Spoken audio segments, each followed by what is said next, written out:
நாளைக்கு நல்ல நாளாக இருக்கிறாதா? நாளைக்கு போயிடுவோமா? போவோம் லட்சுமி. பூவு பழம் ஸ்வீட்டு போதும்ல. வாங்க லட்சுமி அத்தை. என்னம்மா நல்லா இருக்கியா? நாளைக்கு மகனுக்கு பொண்ணு பார்க்க போகிறோம்லம்மா, ரெடியாக இருந்துரு, சீக்கிரமாக போயிட்டு வந்துடுவோம். சரி அத்தை.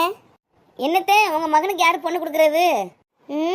ராதான்னு ஒரு இளிச்சவை மகனை பெற்று உன் கையில் கொடுத்தான்ல, அதே மாதிரி இவன் மகளுக்கு பொண்ணு கொடுக்க ஒரு இளிச்சவை இல்லாமையா போயிடும்? ஓ, அதுவும் இளிச்சவை தானே? போனா ஏண்டி வாயை பத்திட்டு சும்மா இருடி. சும்மா இருங்கக்கா, இந்த மாதிரி நேரத்தில் தான் பேசணும். சரி லட்சுமி அத்தை, நாளைக்கு எல்லாரும் போவோம். நீ எங்க பொண்ணு பார்க்க? ஒன்றும் தேவையில்லை, நீ வீட்டை பாரு, நாங்கள் போயிட்டு வரோம். இல்லத்தே, இந்த இளிச்சவாய் குடும்பம் யாருன்னு பார்க்கலாம் தான் வரலான் இருந்தேன். சரி சரி. இந்தாடி, இந்த பாரு. ஐயா ராதா, ஏன் கத்துற? அவ கிடக்குற, அவ சின்ன பொண்ணு. யாரு அவளா? நான் கொஞ்சம் ஆடாம அசையாம இருந்தா என்னையே 4 வெட்டி 8